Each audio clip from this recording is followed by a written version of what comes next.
Hoy voy a contarles una historia, un caso que llevó a Chile a reflexionar y tuvo un gran impacto en la nación. Este caso no solo trata de un crimen que vamos a ver a continuación, el cual es terrible, sino que también hablamos sobre una persona que no tuvo oportunidades, no tuvo apoyo y tampoco, mucho menos educación. Ojo que esto no es un caso que solamente es sangre, sino que va mucho más allá de eso. Esto es un debate moral que sigue vigente a día de hoy. El protagonista de todo esto, Jorge del Carmen Valenzuela Torres, un simple campesino que nació en 1938 en la región de Ñuble. Él vivió en la pobreza extrema, muy bajos recursos. Nunca fue al colegio, mucho menos aprendió a leer y escribir. También trabajó de inquilino, pero esto no cambia que siempre se refugió en el alcohol. Básicamente fue una persona desechada por la sociedad, que lamentablemente nunca tuvo una herramienta para lograr salir adelante. Sus víctimas, bueno, Rosa Rivas, con quien él mantenía una relación, y sus 5 hijas pequeñas, las cuales fueron una víctima del crimen que él cometió. En 1960, bajo los efectos del alcohol y tras una fuerte pelea, Jorge decide asesinar a sus 5 hijas y a su pareja. Lo más terrible fue con una hoz. Tras esto interviene la policía y la justicia, las cuales lo persiguen y lo llevan a juicio. Algo muy interesante de todo esto es que en su estancia en la cárcel, los sacerdotes y educadores que se encontraban allí le brindaron apoyo, le enseñaron a leer y a escribir y a reflexionar sobre todo de sus actos.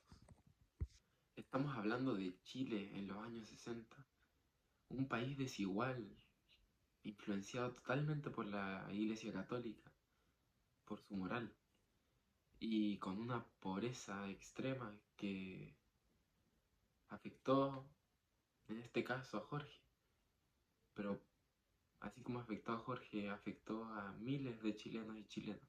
La reacción de la prensa fue totalmente brusca y brutal. Le apodaron el Chacal de Nahuel Toro, un sobrenombre que lo deshumanizó totalmente y lo convirtió de alguna manera en un símbolo del mal.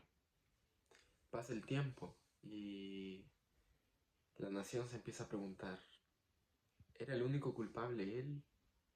¿Fue necesario hacer el escándalo que se hizo? Claramente él es culpable, pero ¿será el único culpable? ¿Será culpable el país que no brindó la educación, que no le brindó un apoyo desde un inicio? Finalmente, Jorge fue sentenciado a pena de muerte por fusilamiento en 1963. Y aquí viene la contradicción. Jorge, tras haber cambiado su vida, aprendió a leer, aprendió a escribir, aprendió a reflexionar sobre su vida. O sea, pasó de ser un alcohólico analfabeto a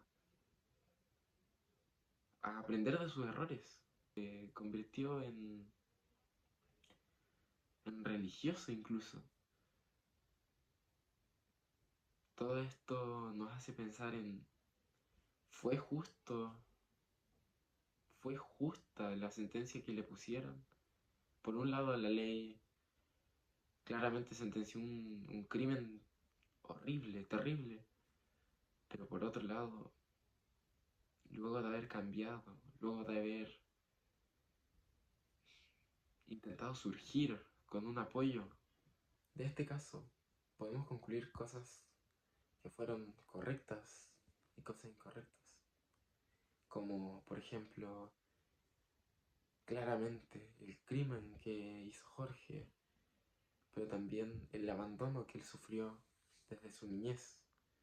Y lo correcto puede ser la enseñanza de que todos podemos transformarnos, todos podemos cambiar, como Jorge, que demostró poder rehabilitarse de tal crimen, de su adicción con el alcohol, y el poder lograr cambiar nos enseña, finalmente nos dice que todos podríamos hacerlo. Si lo hizo él, un asesino, todos podríamos hacerlo. Y esa para mí es la principal enseñanza. Hay que aprender a dar nuevas oportunidades. Capaz, sí, claramente él fue una mala persona, pero merecía la muerte. Tenemos que educar, ayudar, perdonar y finalmente rehabilitar. Hay que apoyar a la gente que lo necesita. Por más malo que haya sido en su vida, todos podemos cambiar. Si no, seguiremos creando chacales, como lo fue el chacal de una vuelta.